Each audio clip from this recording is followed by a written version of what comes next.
to strip others of their rights?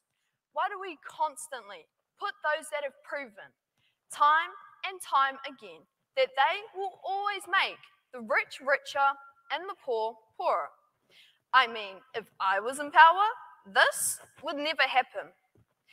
Ladies, gentlemen, and others, my name is Tiama, and this is my 100-day plan.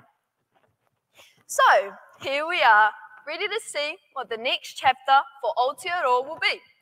And let me tell you, I think I have the best 100-day plan. First things first, let's talk about cutting taxes on food. We all know we need food to live, but what about those that can't afford food?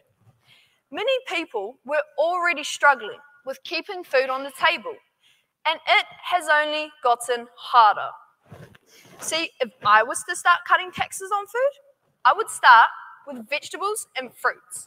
And yeah, I know they sometimes aren't as good as junk food, but everyone deserves a chance at having a balanced diet. Now, onto the economy as a whole. Everyone's felt the pinch of inflation, right?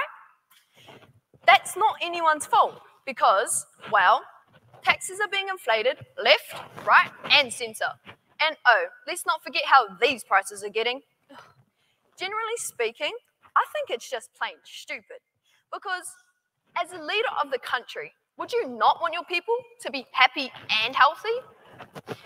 So, to start, lowering taxes for those with minimum wage jobs and inflating taxes for higher paid workers is #1 priority.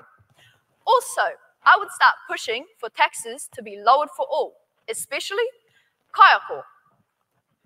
Education cannot happen without them, and with how much they have to deal with, I feel they're deserving of a pay raise, and it's not hard to see why. During this year and the next, teachers will have to adjust to the new education system, and some may even struggle to provide their students with the best education because they themselves don't understand the new curriculum, which may lead to more students falling behind and more kaiako to leave. So if we don't listen to their opinions, almost treating their opinions as not equal to our own, while also making their jobs harder, we may lose all qualified teachers. And that means no more good education for your kids or your mokos. But even if the education is good, some students can't participate in extracurricular activities because of the price or prices their whānau will have to pay. Which leads me to school expenses. In Aotearoa, the price for extracurricular activities change depending on the type and location of the activity. Urban areas, or cities and towns, usually offer a broader range of activities. For example, sports, arts, and cultural stuff, with costs usually having to include accommodation, equipment rental, and even travel fees. While some activities are affordable, others may come with a higher price tag. However, so many of our rangatahi cannot participate in extracurricular activities they love and are good at because they simply can't afford it. Which is why I'm proposing to lower the costs for more expensive activities. Example, wakaama, music lessons, and more. And sometimes when doing some of these extracurricular, you get injured. That is where healthcare comes in. Healthcare is a big priority in this plan because even though people say it's free, is it?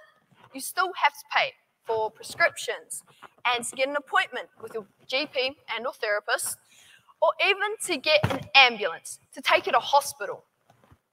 Even with all these prices, the things you may experience inside the hospital may lead to you being traumatized.